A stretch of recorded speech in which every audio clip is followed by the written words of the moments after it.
إن الحمد لله نحمده ونستعينه ونستغفره ونعوذ بالله من شرور أنفسنا ومن سيئات أعمالنا من يهديه الله فلا مضل له ومن يضلل فلا هادي له وأشهد أن لا إله إلا الله وحده لا شريك له وأشهد أن محمدا عبده ورسوله صلى الله عليه وعلى آله وأصحابه وأزواجه ومن تبعهم بإحسان إلى يوم الدين وسلم تسليما كثيرا. أما بعد, أحبتي في الله, we're going to pick up from where we left off inshallah, and that is the statement of the Musannif, Babu Tafsiri al-Islam, the chapter on tafsir. Now everybody's familiar with the word tafsir.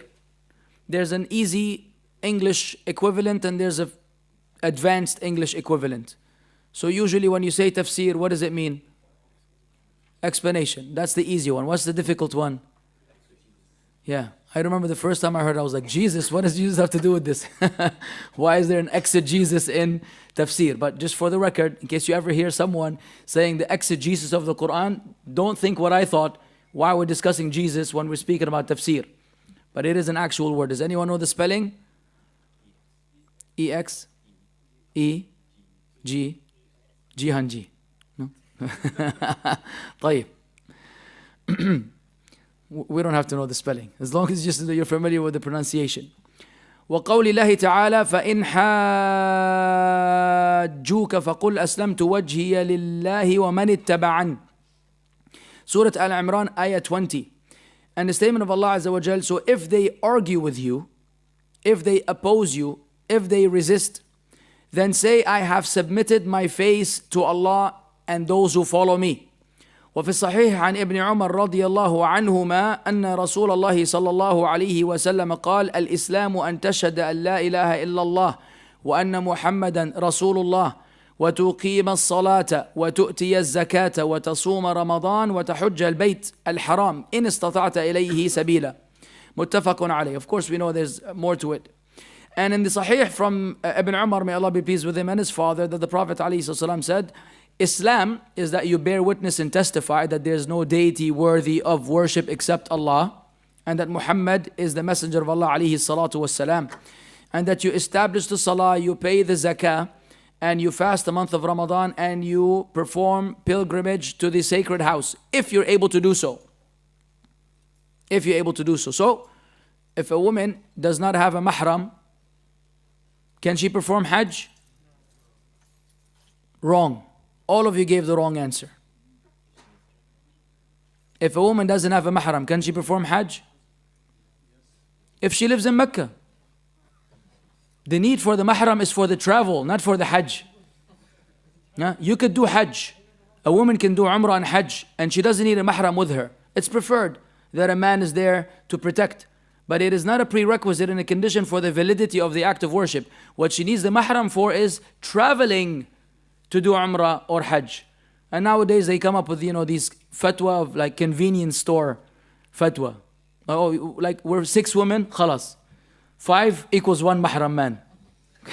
What is this, yani? What kind of equation is this? 6 women are 6 women. 60 women are 60 women who still need a man.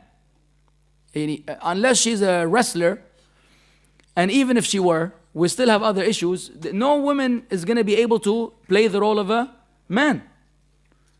And if she was like that, then we have a problem with a mar'a mustarjila. It's like if she's sitting there protecting these other women by, like punching people, or then we still have a problem Islamically, because that's not the type of woman that you need in your life, preferably. نعم. وفيه عن أبي هريرة رضي الله عنه مرفوعا المسلم من سلم المسلمون من لسانه ويده والمهاجر من هجر ما نهى الله عنه. Let me see, this is among the ones we're going to skip. No. وعن باز بن حكيم عن أبيه عن جده أنه سأل رسول الله صلى الله عليه وسلم عن الإسلام فقال أن تسلم قلبك لله وأن تولي وجهك إلى الله وأن تصلي الصلاة المكتوبة وتؤدي الزكاة المفروضة. Let me translate the previous hadith. On the authority of Abu Huraira, the Prophet ﷺ said, the Muslim is the one who the Muslims are safe from his tongue and from his hand. And the immigrant or the migrant is the one who migrates from what Allah has made forbidden. That's one of the things that are required and also migration in the overall concept, which we might discuss at a later stage, inshallah. Further, on Bahz ibn Hakim from his father, from his grandfather, that he asked the Prophet ﷺ about Islam. He said that you submit your heart to Allah, and you turn your face to Allah, and you pray the prayers that have been prescribed, and you fulfill the zakah that has been made obligatory. وعن أبي قلابة عن رجل من أهل الشام عن أبيه أنه سأل رسول الله صلى الله عليه وسلم ما الإسلام فقال أن تسلم قلبك لله وأن يسلم المسلمون من لسانك ويدك. That this man from Sham, and what is Sham in English? Levant, right? Which are which countries? You're saying Lebanon because I'm Lebanese? Yeah, thank you, that's so nice of you. طيب, Lebanon, Syria, Palestine, Jordan, tamam. So, they used to be Bilad al-Sham, now mashallah we're pretty divided and we're doing a great job at being divided. It is what it is. So he asked the Prophet ﷺ, what is Islam? He said that you submit your heart to Allah and that the Muslims are safe from your tongue and your hand. قال أي الإسلام أفضل؟ قال الإيمان بالله. What aspect of Islam is the best? He said to believe in Allah. قال وما الإيمان بالله? And what is belief in Allah? قال أن تؤمن بالله وملائكته وكتبه ورسله واليوم الآخر والبعث بعد الموت. It's to believe in Allah, His angels, His scriptures, His messengers, the last day, and to believe in resurrection after death. Now, does anyone know of an ayah that mentions a good number of these pillars of Iman? Surah Nisa? وين مين قال Surah Nisa? لا تخاف يا شيخ. Which one? What is the ayah? I want an ayah that enumerates some of the Arkanul Iman. I assumed everybody was going to raise their hand. Unless you're living in La La Land and you're not familiar with Adhkar, morning, evening, before sleeping, upon waking up, unless something is going wrong in your life. I hope there's no such thing. Now we have more hands. Huh? You going to tell us? The end of which surah? Aren't we all supposed to know the end of Surah Al-Baqarah? I mean, any Muslim should know Ayat Al-Kursi. Tamam? Or can we agree? Ayat Al-Kursi. Anyone doesn't know Ayat Al-Kursi, don't raise your hand. Please. No need for any public exposition. And the end of Surah Al-Baqarah. The end of Surah Al-Baqarah. آمن الرسول بما أنزل إليه من ربه والمؤمنون كل آمن بالله وملائكته وكتبه ورسله لا نفرق بين أحد من رسله. Until the end of the ayat. They mention some of them. What's missing? Qadr and Yawm al-Akhir. We find them elsewhere. طيب. And so to believe in those. Now we're going to go to the actual Shari'ah. So why the Maqsood al-Tarjama? Why the naming of the chapter of explaining Islam, the explanation of Islam, and then using those evidences in order to justify the title of that chapter. بيان حقيقة الإسلام ومعناه. It's to explain what the reality of Islam and the definition of Islam. والإسلام الشرعي له إطلاقان. When you say the word Islam legislatively, there are two broad meanings intended. أحدهما عام, the first of which is general. وهو الاستسلام لله بالتوحيد والانقياد له بالطاعة والبراءة والخلوص من الشرك وأهله. Very important. It is to submit to Allah by establishing tawhid. What is tawhid in English? Monotheism. And what is shirk? Polytheism. Tamam. Again, these are terms that most know, some don't. You need to be familiar with them because we have an obligation to give da'wah to mankind. And if you're speaking to a non-Muslim and the language of discussion is English, you need to use terms that they understand, even though I would assume most of them have no idea what monotheism mean. But it depends actually. Some of them are educated and they know what's going on. And assuming they're not, and you're not doing it to show off, but it also shows that you know what you're talking about, right? And you establishing your authority in a sense is critical in the context of da'wah. And the scholars have used the story of Yusuf as an evidence. قال جعلني على خزائن الأرض إني. No one knows. Sheikh. حفيظ عليم. He said, allow me to be in charge of these treasuries of the earth. Verily I am hafiz from hifz, meaning I know how to maintain, protect, preserve. And knowledgeable of what's going on. So the scholars say in a particular context, showing your credentials or your capabilities is required in order to deliver the message. There's a time to be humble and say, I'm a nobody. And there's a time for you to say, no, I know what's going on and I'm speaking on authority, because whatever will be effective with the recipient or the person you're speaking with. And so this is something that you need to gauge on your own. Who's the audience? When do I say this? When do I not say that? So when giving da'wah, then you need to know your stuff. This is why if you're able also to cite the evidence in Arabic, it is preferred. Yani you're speaking in English, no doubt, and the recipient does not understand Arabic. He does not even know a word of Arabic. But you citing the evidence in Arabic and then proceeding to translate it, in his mind establishes that you are also a learned person. It's not like you memorized a couple of paragraphs from a book and now here you are, talking about, no, you actually know your stuff.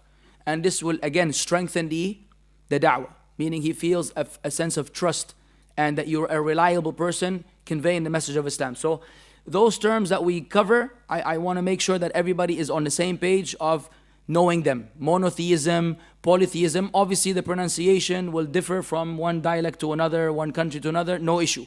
It's a broad matter, but at least we should not distort the word to the point where you don't understand what's going on anymore, right? Because sometimes people say instead of divorce, divorce. And then I thought it was diverse. And it took me a while to understand that they were talking about divorce. Then we have the Arabs who refuse to pronounce the P and the B, or make a distinction between the P and the B. And I'm not going to go there and tell you how many calamities could be a result of you not saying the word in English properly. These are things that need to be worked on, right? For the sake of Allah, for the sake of the da'wah, for the sake of successful da'wah. وَمَا أَرْسَلْنَا مِن رَسُولٍ إِلَّا بِلِسَانِ قَوْمِهِ لِيُبَيِّنَ لَهُمْ. We've never sent a messenger except with the same language, tongue of his people, so he may clarify for them. So you speak their way, their understanding, their style, and so on and so forth. طيب. So it is to submit to Allah in tawhid, it is to comply to Him in obedience, and it is to declare bara'ah, your disassociation, your disavowal, meaning I got nothing to do. Wal khulus min ash-shirk, and disconnecting and detaching yourself from shirk and its people. From shirk and its people. وحقيقته هي الاستسلام لله بالتوحيد، فإن الجملتين المذكورتين بعدهما بمنزلة التابع اللازم للجملة الأولى. So the reality is to submit to Allah in tawhid, and those two sentences mentioned afterwards are as though they are establishing, or they are a consequence of the first one, which is to submit to Allah Azza wa Jal in tawhid. طيب. Now the other type, that was the am, the general one, which is al-istislamu lahi tawheed. The other one, al-khas.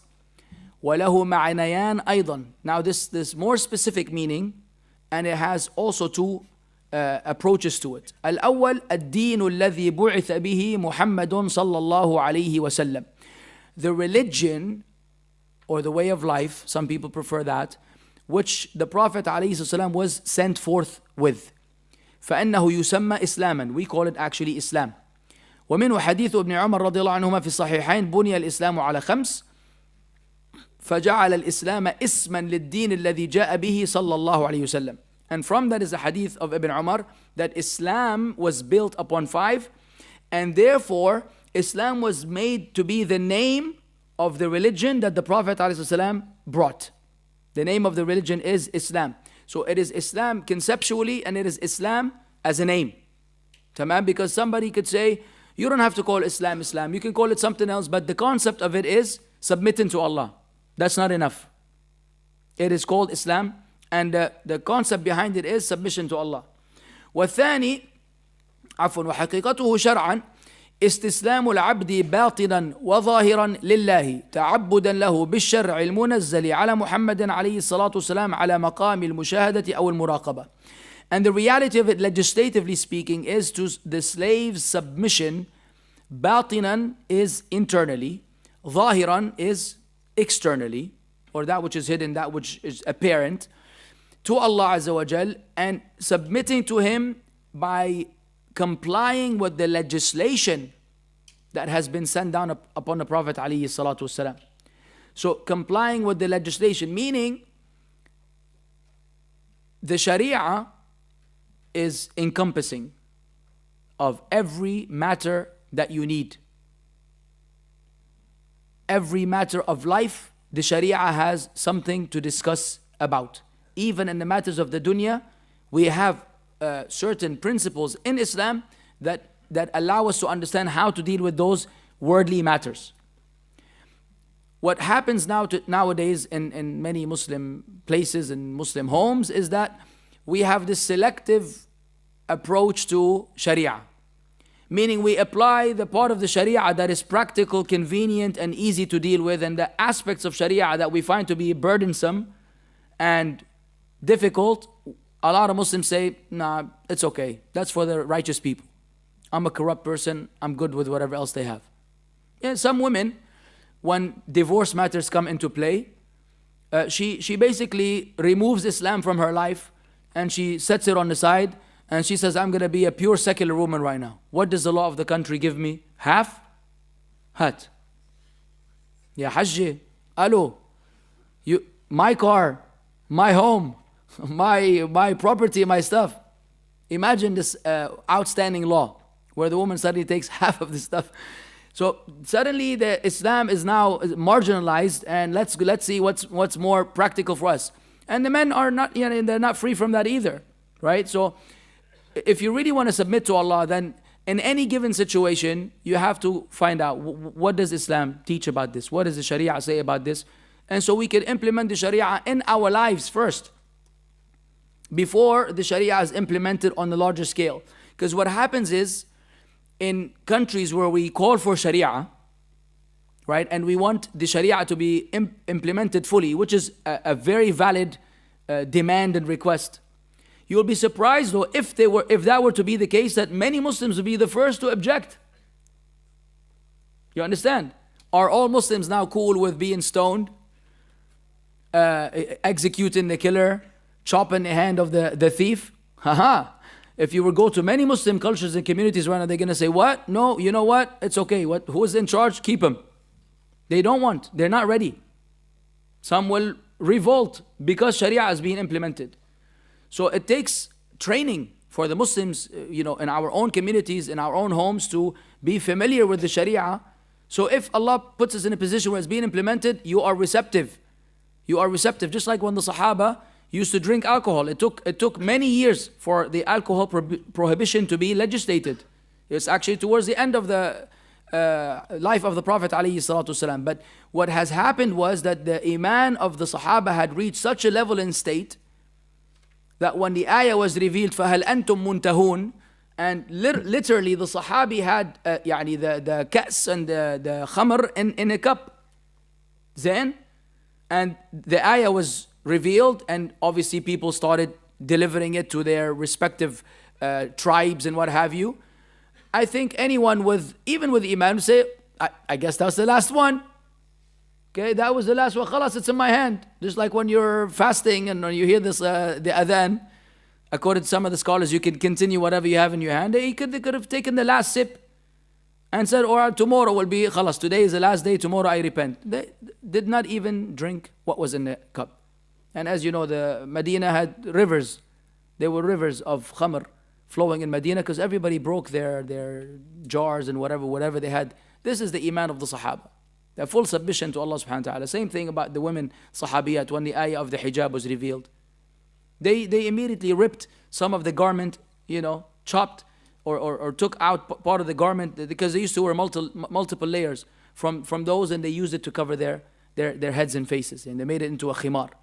This is the level of submission. May Allah Azza wa Jal grant us the ability to follow their footsteps. والثاني الأعمال الظاهرة فإنها تسمى إسلاما وهذا هو المراد إذا ذكر الإسلام مع الإيمان والإحسان. And secondly, the meaning of Islam is the outwardly acts of worship, the 5 pillars of Islam. Now, as the scholars say, sometimes when two things are mentioned together, they are separated and divided, and when they are mentioned separately, they come together. So when you say Islam, Iman and Ihsan, then you have 3 different entities. Islam would be the 5 pillars of Islam, and Iman will be the 6 pillars of Iman, and Ihsan will be to worship Allah as though you could see Him, and if you cannot reach that level, then know that Allah sees you. But if you mention Islam on its own, Does it include all three? Yani, can someone say, I'm a Muslim, but he doesn't believe in the 6 pillars of Iman? Of course. This is, they come together. You actually establish your Islam based on accepting those pillars of Iman.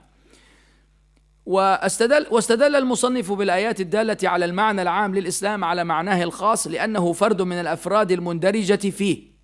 So the author, may Allah have mercy on him, used those ayat as an evidence for the general meaning of Islam over the specific meaning, because it is one aspect of the aspects that are basically cascaded under it.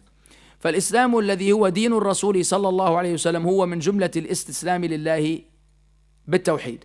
So the Islam, which is the religion of the Prophet عليه الصلاة والسلام, is among the principle or the concept of submitting to Allah in tawhid.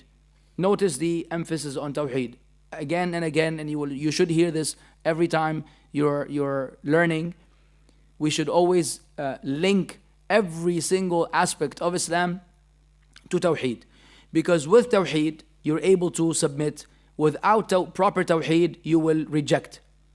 The reason why people become secular, or the reason why people become liberal, or they become feminists, or they become whatever other deviant ideology, is because these people truly don't understand Allah. Like, how can you truly believe in Allah and believe in Allah's names and attributes, and believe that Allah Azza wa Jal is Al-Adil, and Allah is Al-Alim, Allah is Al-Khabir, Allah is Al-Qawi, Al-Aziz, Al-Mutakabbir, and then believe that He gave men rights, more rights than women, and women are oppressed? Like, how can a Muslim woman be a feminist and accuse Allah Azza wa Jal specifically of what Iblis accused Allah of? Which is what? Giving wrong instructions, not knowing what's the actual right thing. So Allah said to Iblis, prostrate to Adam. In his mind, he has used his own qiyas. He came up with his own philosophy. The father of the Jahmiyyah. He came up with his own philosophy. This is clay. This is fire. Fire is better than clay. So Allah tells him to prostrate to Adam. قال أنا خير منه. What do you mean prostrate to Adam? The malaika, anything Allah tells them, لا يعصون الله ما أمرهم. They don't disobey Allah in what He commands them. ويفعلون ما يؤمرون. Anything Allah tells them, they do. Iblis كان من الجن ففسق عن أمر ربه. He disobeyed Allah. He wanted to use this, intellectualism. I'm better than him. خلقتني من نار. You created me from fire. وخلقته من طين. You created him from clay. And he refused to prostrate to Adam. And imagine this act of arrogance and pride and rejection caused him to be in the hellfire eternally, and to be the father and the head and the leader of all the wicked people who would ever come into existence until the end of time, because of this act of disobedience. But what was the root of this disobedience? It is accusing Allah of not knowing what Allah Azza wa Jal knows. Unlike the malaika, who when Allah taught Adam all the names, they know their limit. Subhanak la ilma lana illa ma 'allamtana. We don't know except what you taught us. You understand? Adam alayhi salam, فَعَصَى آدَمَ رَبَّهُ فَغَوَى. He disobeyed his Lord and he went astray. But then what did he do? He repented to Allah. He accepted his mistake. He did istighfar. He did tawbah. And Allah Azza wa Jal forgave him. So we are in that very much, this principle, you need to understand it in a broader way in other aspects of life. Be careful of challenging Allah Azza wa Jal by suggesting that whatever Allah legislated is not suitable. Is not suitable for this time or for this age or for these people. Kalam fadi. Allah created the creation and He knew from the time He commanded the pen to write. He knew everything that will happen until the end of time with every single person. Allah is aware of what's going on. He decreed what's going on. So don't you ever dare think that Allah Azza wa Jal does not know, or He legislated something that is inappropriate or oppressive or whatever. So how could you be a liberal person or a secular person who say, no, I'm not interested in Shari'ah, give me something else? If you believe in Allah, it's because those people never understood Aqidah, never understood the greatness of Allah, the majesty of Allah, that they dare to go in that route and to travel in that path. The more you know Allah's names and attributes, the more you will be like, yo, I am just gonna relax. And what does Allah say? I'm gonna do. I fall short because I'm a human being. Astaghfirullah. Oh, Allah forgive me. I'm not gonna sit there now try to justify my wrongdoing and my sin and say, no, wallahi, this it doesn't make sense, or this is too much, or this is too difficult. Nothing is difficult. You might be going through hundreds of calamities. Allah subhanahu wa ta'ala will test us. You go through levels of ease, times of ease, and then all of a sudden the calamities fall on you one after the other. Or some people tell you, that's it, I'm about to explode, I'm going to commit suicide. مجنون أنت. لا يكلف الله نفسا إلا وسعها. Allah does not burden a soul beyond its scope. Wallahi, whatever you're going through, you're able to bear. You could be dealing with 10 calamities simultaneously. It's because you could bear it. It's never beyond what you can. So there's no justification for suicide. It's just you being, I don't know which word to use. You just being, scared, or giving up, or surrendering, or not manning up enough to deal with the issues. There are other terms. There's one word which actually summarizes all of them, but I'm not going to say it. And it's not a bad word. It's not a bad, so I hope your mind didn't go into like a really bad word. It's another word, but still it's better to leave it alone. So whatever you're going through, you're actually able to bear. You're able to handle.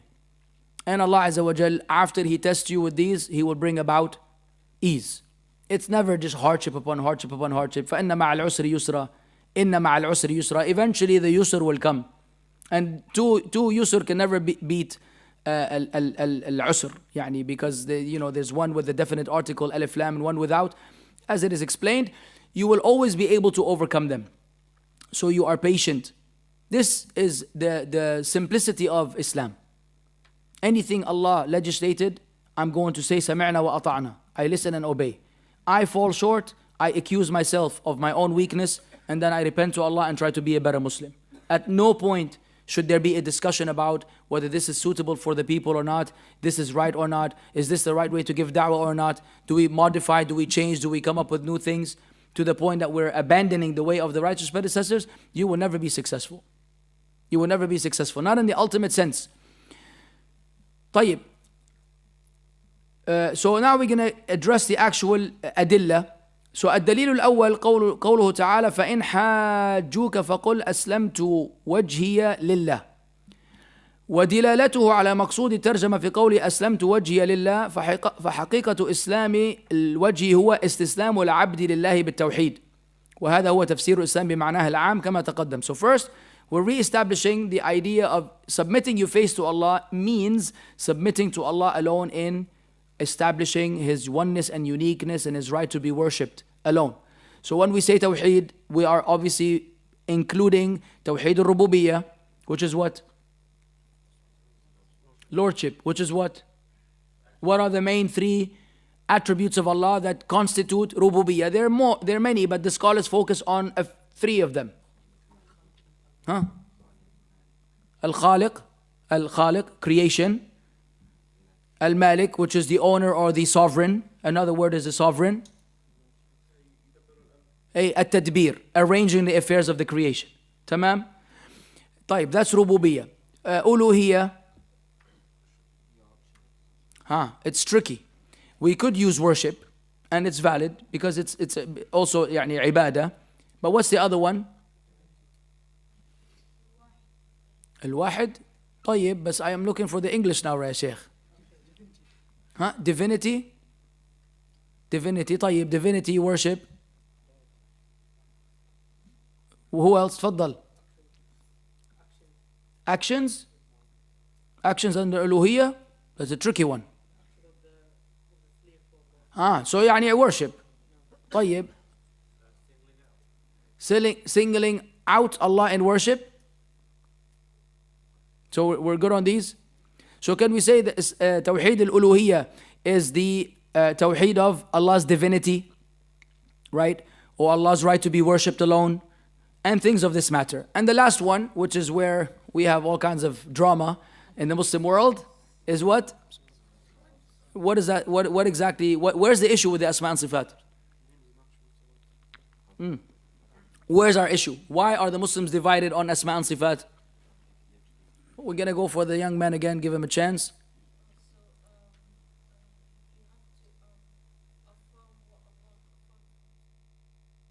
Hello. You have to affirm what Allah affirmed for Himself. And what if the Prophet ﷺ affirmed?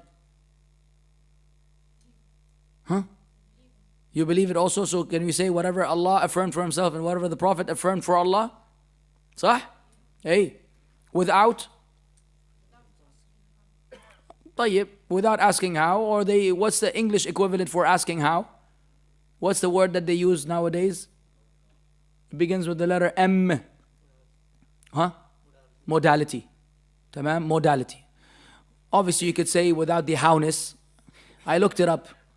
Can't really tell whether it's a word or it's a word that they had to add to the dictionary for us. I don't know. And we used to say the howness, meaning the how, but the actual word is modality. So without mentioning the kayfiyya, and without mentioning, and without doing what? Without tahrif, distorting, and without tamthil, likening Allah to His creation, and ta'til, which is negating, denying the text, denying the intent behind the text. This is where the Muslims are at odds with each other, because some, they think they know Allah better than Himself. Allah tells them something in the Quran, they're like, nope, sorry, can't do. وَيَبْقَى وَجْهُ رَبِّكَ ذُو الْجَلَالِ وَالْإِكْرَامِ. They say, no, it doesn't mean that. أعوذ بالله that you say that Allah has a face. Allah said He has a face. He could have chosen any other word. He created language. If He wanted something else, He would have said it. Ya Shaykh, if Allah used it according to you figuratively, there was the Prophet ﷺ who had Sahabah who were very keen on learning. The conversation never took place. These other interpretations you're given, they were never given by anyone from the Sahabah. So where did you get them from? We all know the drama over there. We accept Allah's names and attributes in the way which was explained momentarily, moments ago. Tamam. والدليل الثاني, the hadith of Ibn Umar. I'm going to skip some of these in order to address some more important issues. I think we've done plenty of covering for this, inshallah.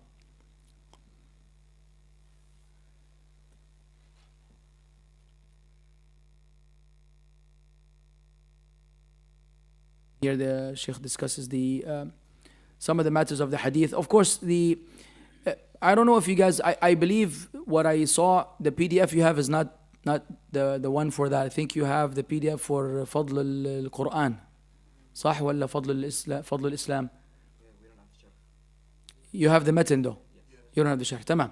طيب. Because as I mentioned, some of these ahadith are ضعيف, hadith ضعيفة. So we will just basically not really elaborate on them accordingly, just so that we can stick to what's authentic. طيب. Regarding the statement of the Prophet ﷺ though, and the أن تسلم قلبك لله أو أن يسلم المسلمون من لسانك ويدك. So this means you are not allowed to refute anyone. صح? Because Islam is that the Muslims are safe from your hand. You don't write anything, you don't punch anyone, you don't strike anyone, you don't throw an arrow at anyone, you don't shoot at anyone. That's your yad, and lisan, your tongue. So according to this, you're not allowed to refute any Muslim as long as he's a Muslim. He's not allowed to be refuted, because the hadith says Islam is that the Muslims are free from your hand and your tongue. Is this a correct understanding or that's incorrect? So you guys are rejecting the hadith? Huh? Hey. Tamam. You understand? You can never, and this is the issue, you can never look at an evidence. If you just look at any one, I say the one ayah. One ayah, فَوَيْلٌ لِلْمُصَلِّينَ. One ayah is فَوَيْلٌ لِلْمُصَلِّينَ. Woe to those who pray. Can you understand this ayah without the next ayah? Never. And we established yesterday the al-muhkam wal-mutashabih. So that which is entirely clear and that which is open to multiple interpretations or ambiguous. So therefore, ya akhwan, you have to understand, first of all, the ayat and the ahadith in the light of the other ayat and ahadith. That's number one. Number two, Who understood this concept of understanding ayat and ahadith in the light of other ayat and ahadith? The Sahabah. So how did they deal with it? How did they implement it in their lives? How did the tabi'een implement it in their life? They set the standard of what we understand from these ayat. So did the righteous predecessors refute deviance? Absolutely. The first person to refute the deviance with harshness, we would say, is the Prophet ﷺ against the Khawarij. When you say about a group of people, kilabun nar, kilab an-nar, the dogs of the hellfire, and that if I were around, لَأُقَتِّلَنَّهُمْ كَقَطْرِ عَادٍ أو كما قال عليه السلام, I will kill them like Allah killed the people of Ad. And he said whatever he said about them. This is an establishment of refuting any person who might try to interfere with the purity and the orthodoxy of Islam.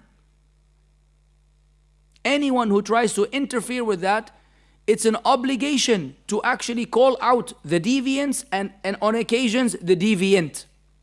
Now, have some people taken this to another level of extremism? No doubt. So there's a middle path in terms of refutations. And we all fall short, may Allah forgive us. But for sure, you cannot leave the scene untouched and say, I'm not going to do anything about it, lest everybody gets confused. So when we understand this hadith, we have to understand it in the light of other ahadith. مَنْ رَأَى مِنْكُمْ مُنْكَرًا فَلْيُغَيِّرْهُ بِيَدِهِ. And this hadith which so many Muslims today misapply and misunderstand and misconstrue. And they apply it only in certain area and they don't apply it in the other areas. Actually, this is an establishment of refuting the deviance. Because you're seeing a munkar, you need to change it with your hand if you're able. If not, then you have to say something about it. And if you don't have neither option, then you have to hate it in your heart. So you still have to do something even if it's in your heart. When it comes to the munkar, and there's no greater munkar than a person not delivering the Islam that is supposed to be taught to the people. There is no worse disservice that a person can do than to give you a modernized, modified version of Islam that suits the culture they're in, suits the country they're in, suits whatever it is that they're in. Oops, my bad. Sorry. All right, if anyone was thirsty, that was not the water you wanted to drink.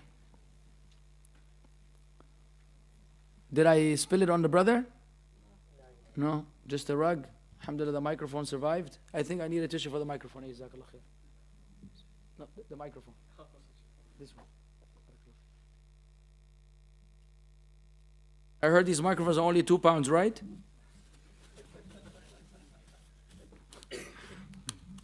Nah, don't worry, it's fine. MashaAllah, tabarakallah. Still says channel 1. We're good. طيب. Now we're going to the next part.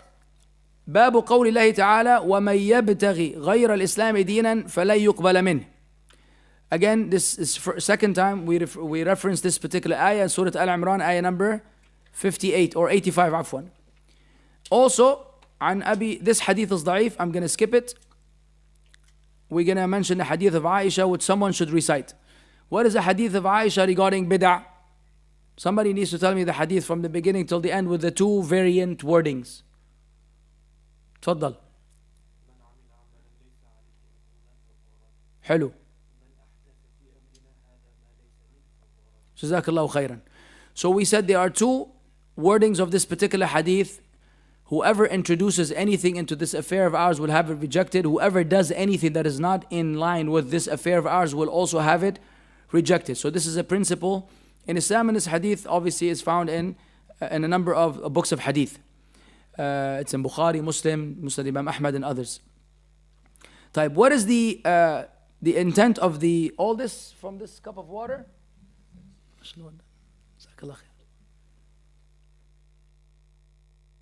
Alhamdulillah, it was in coffee or tea. Do you guys know that if you spill coffee on your clothes, this is a tip for all the coffee drinkers who are also trying to be healthy. Drink your coffee without sugar. If you spill coffee on your clothes without sugar, you could rinse it off, even with a tissue. Just scrub it off and it will go away. If the coffee has sugar, forget it. Sometimes even the washing machine can get it out. So stop drinking coffee with sugar. Enjoy your coffee sugar-free. So, very irrelevant, right? It's okay. You need those in between so we could, unwind a little bit and relax. So what is the maqsood al-tarjama, which is the ayah, وَمَنْ يَبْتَغِ غَيْرَ الْإِسْلَامِ دِينًا فَلَا يُقْبَلَ مِنْهُ, and the hadith of Aisha رضي الله عنها, بيان بطلان جميع الأديان سوى الإسلام, the explanation of the invalidity or the falsehood of all religions except Islam. لأنها لا تقبل من أصحابها فترد عليهم, because it is not accepted from their companions or from their followers, that it will be rejected and returned to them. وكل مردود باطل, everything which is rejected is falsehood. فجميع الأديان سوى دين الإسلام باطلة, all religions besides Islam are false. Now here comes a challenge. How do you explain this to, how do you deal with the confusion or the misconception that comes when someone tells you, I mean, look at this Mother Teresa, right? Everybody knows Mother Teresa, or you guys are too young? only the older brothers know Mother Teresa. Everybody knows Gandhi. How come you know Gandhi, you don't know Mother Teresa? You guys prefer males?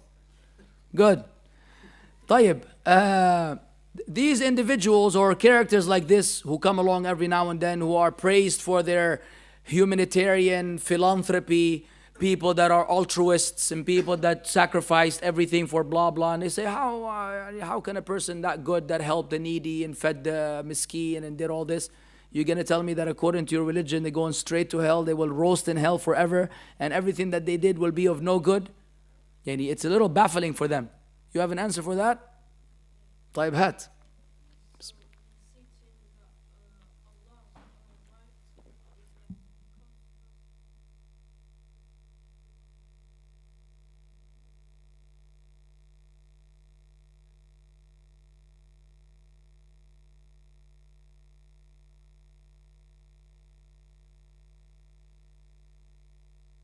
Okay, they'll tell you we don't have a problem with that. We believe in God, and yes, we believe God gave us every breath, and these people helped other needy people. So it's not contradicting what you're saying. What you're saying does not contradict or doesn't address the issue. It's a good answer, but I'm looking for something technical. They wouldn't be able to do it without Allah. Yeah, somebody spilled that water on me. كذا عدمتنا يا شيخ. You executed us right now. So you're saying that Allah facilitated their kufr and shirk? No, because they were doing both. I'm playing with you a little bit. Don't worry. Don't stress out. Don't stress out, man. The guys are going out a heart attack. Don't worry. It's all good. I'm just teasing you. I need something technical. Only the brothers in the front, mashallah, tabarakallah, are always in standby mode. I need somebody who's just chilling in the back, hoping I never call him out. Especially the senior citizens all the way over there. From what I remember, sitting all the way in the back, meaning your back cannot stand and cannot, bear anything else. Is that the case, or y'all just chilling in the back? Khalas mashi, I'll forgive you. Anyone else? Tfaddal. Abu Hudi.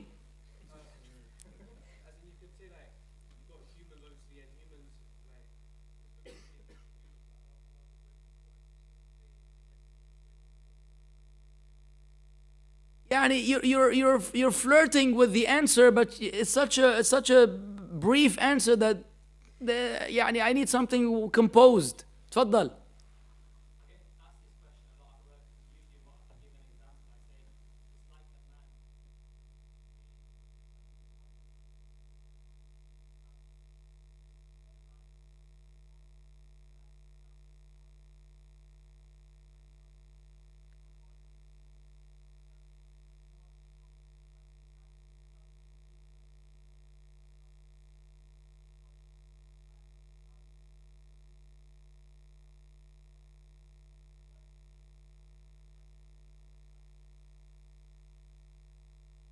MashaAllah, tabarakallah. If there's an award I can give you, I would. Barakallah feek. Barakallah feek. And don't undermine this barakallah feek. I'll share a story with you, wallah. It's a true story. When I first started practicing Islam, some of you might not know my background. I was Buddhist, and I was a rapper, and I was on the other side of the globe, and I was majnoon, in the full sense of the word. By Allah's grace, I came to Islam. Long story. When I first started practicing Islam, I was, the Arabic language comes in handy, being my mother language, so that helped out. But still, I was in a gathering in Ramadan, and this is in Los Angeles, in Reseda. And I started, somebody gave me the book Hisn al-Muslim, right? The Muslim Fortress. And I thought it was such a cute little book, so straightforward. So I made an effort, and I'm not praising myself, but I'm trying to encourage you to memorize the adhkar of the morning, the evening, before going to sleep, upon waking up. It's a very simple thing, right? This is the least you could do especially when you first become Muslim. There's this kind of zeal, excitement, you're happy, you found Iman. And so I was sitting in a gathering similar to this. The masjid was packed. It was the night of Ramadan. And the speaker, I don't remember, I cannot categorize him now because this is before I knew there was, righteous and deviance and what have you. Whatever the case may be, the brother who was giving a talk asked, who knows the dhikr of upon waking up? And the masjid was jam-packed. SubhanAllah, no one raised their hand. No one knew the dhikr of Alhamdulillah the ahyana ba'da ma amatana wa ilayhi nushur. So there I am, this tiny little guy. I gave him the answer. And the brother said, he was so happy because I shared the sentiment because he wanted someone to answer. And it just so happened that Allah made me the person. So he said, may Allah give you the chance to be doing what I'm doing today. And he said to the people, say Ameen. And then here we are. Here we are. So don't undermine the barakallah feek. And it's not because it's coming from me. At the end of the day, hey, jazakumullah khair. The brother is greedy, mashallah, tabarakallah. Rightfully so. Rightfully so. Hey, you don't know that's what I was saying yesterday. You don't know which moment, when in these classes, in these gatherings, the barakah comes. Even if we're going over the same topic. You don't know. So never undermine anything. How did we get to this? The answer, ya akhwan, the sunnah of Allah, and this is a valid statement, by the way, it's in the Quran, sunnat Allah. Some people think, like, what do you mean the sunnah of Allah? The sunnah of Allah and the sunnah of the Messenger of Islam is to strike examples. Nothing delivers a message better than giving an example the person can relate to. So instead of just trying to articulate whatever you want to articulate, which may or may not work depending on your vocabulary, your sentence structure, your background, your education, an example usually hits the nail on the head. And that requires creativity. Meaning this is something that you could sit down and do. Think of examples. How can I give an example that the person, it will make this bulb in their head? You understand? So the brother said a person is kind to his friends. Kind to his friends, neglecting his family. I.e., this Teresa, mother, Allah Azza wa Jal was not on the list of priorities. She was actually doing kufr and disbelief in Allah day in and day out. And the craziest part about Mother Teresa specifically is that they found out that she was even a disbeliever in Jesus. After she died, they found letters that she had written where she exposed her ilhad, her atheism and rejection on Jesus. Why did you abandon me and why did you do this? Some nonsense that she had written. And even in her own religion, she was on another level. But to the people, she was this righteous woman. So Allah Azza wa Jal is not she's not fulfilling the rights of Allah, but she's fulfilling the rights of the people. Whose rights are you supposed to be fulfilling? Who created you? Who gave you? And this is the answers you guys were giving me. Allah gave you everything. Therefore, the first obligation you have is to fulfill the right of Allah. Allah gave you ears so you can hear the truth, and eyes so you can see the truth, and a mind so you can understand the truth, and you use all of them to disbelieve in Him. And then you want to come on the Day of Judgment and say, where's paradise? I want to go there. Kif? How? All of these faculties were given to you to be used to submit to Allah, you use them not only to submit, not to submit to Allah, but to disbelieve in Him and to call people to this disbelief. You're a criminal. You are a criminal of the highest order. Because not only did you do kufr in Allah, you were a propagator of kufr. And because of you, many people became kuffar or remain kuffar. It's the most serious crime. It's a much greater crime than the crime of, than the good of giving people, helping them with money and charity and things of this nature. Do you understand? So you think of an example. You come up with a worldly example, the person understands, and then be like, oh, okay, that makes sense to me now. Because religious ideologies and religious concepts are agreeable to us. We're familiar with them. This is our field, more or less. So you don't need really an example. But for the non-Muslim or the person you're trying to give da'wah to, no, this is their level. This is their level. You tell them, can you imagine a car without an engine? Anything along these lines to help the person understand the point or get the point home. So Jazakallahu khairan once again. Everybody say Ameen. I want to fulfill it for him. Unless he has something in his heart against me. Next time he comes, he warns against me. Abu Mussab is here again. And he didn't. Astaghfirullah. Be careful. طيب. Now the Shaykh said, وَالْأَدْيَانُ الْبَاطِلَةُ سِوَى دِينِ الْإِسْلَامِ نَوْعَانِ. Subhanallah. The false religions other than Islam are actually of two types. أحدهما, the first of which, الأديان المشتملة على ما يخالف دعوة الأنبياء جميعا من توحيد الله. So all the religions which oppose the invitation or the call of the prophets, all of them, regarding the tawhid of Allah. فكل تلك الأديان باطلة. All of these religions are false. لا فرق بين كونها قبل البعثة النبوية أو بعدها. It's irrelevant, irrespective of whether it is before the prophetic advent or afterwards. والآخر الأديان التي جاء بها الأنبياء. So this is all the religions that have nothing to do with the prophets. So what would be included? Hinduism, Buddhism, Sikhism. Now, you know, Sikh in the Levant is usually like a kebab. They say Sikh kebab. So I remember the first time I heard Sikhism, I was like, wow, the whole religion turns out to be something else.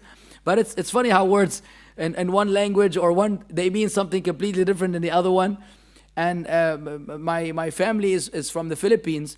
So it turns out that half of the words we use in our language are curse words in their language. Especially the words that I invent on my own. So I come up with the words like, no, this word in our country or means this. I was like, A'udhu billah. I can't even invent my own words without this word having some meaning in your country. So be careful. Sometimes you say a word in your region, it's fine. In someone else's region is actually a violation or disrespect, and we have to call it a day. دقيقتين بس يا شيخ. So the first is these religions, Sikhism and what have you. The other one is الأديان التي جاء بها الأنبياء, the religions that the prophets have brought. And obviously they become invalidated, or they are, what's the term, naskh? Abrogated. They are abrogated after the advent of the Prophet ﷺ, primarily Judaism and Christianity. Judaism and Christianity. So no, if you're giving da'wah to a Christian, he says, why do I have to become Muslim? I believe in Jesus, I believe in Moses, I believe in David, I believe in Solomon, I believe in Job and the prophets. I believe in angels, I believe in heaven and hell. So I'm good to go. So you're not good to go.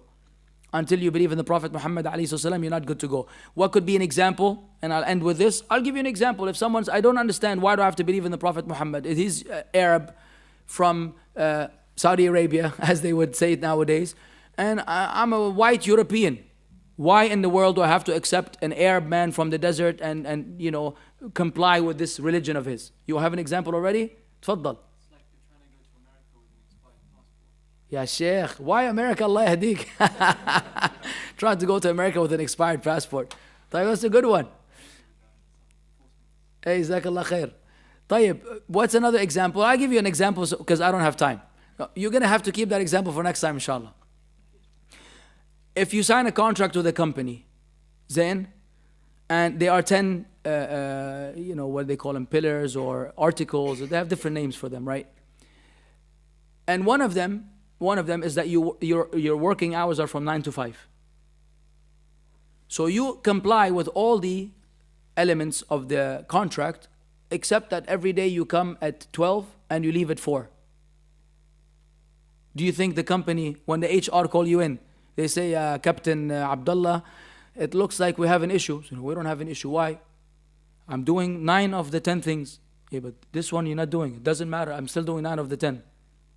Are they going to fire you or not? Is your breaking of that one article sufficient to nullify the contract? Allah sent all the prophets and He said the Prophet Muhammad ﷺ. Can you tell Allah, look, I'm good with the first batch, but this last one I cannot? No. Who are you? You're basically violating the contract of Allah with His creation. You're not entitled to that. So Iman means collectively you believe in all the things you have to believe. And we have to stop at this point. We will continue bi'idhnillah azza wa jal tomorrow, I believe at 8:15 a.m. or 7:15 a.m. Does anyone know? 8:15 a.m. we will resume bi'idhnillah azza wa jal. Jazakumullah khairan. Subhanakallahumma bihamdika. Ashhadu an la ilaha illa anta astaghfiruka wa atubu ilaik. Wassalamu alaikum wa rahmatullahi wa barakatuh.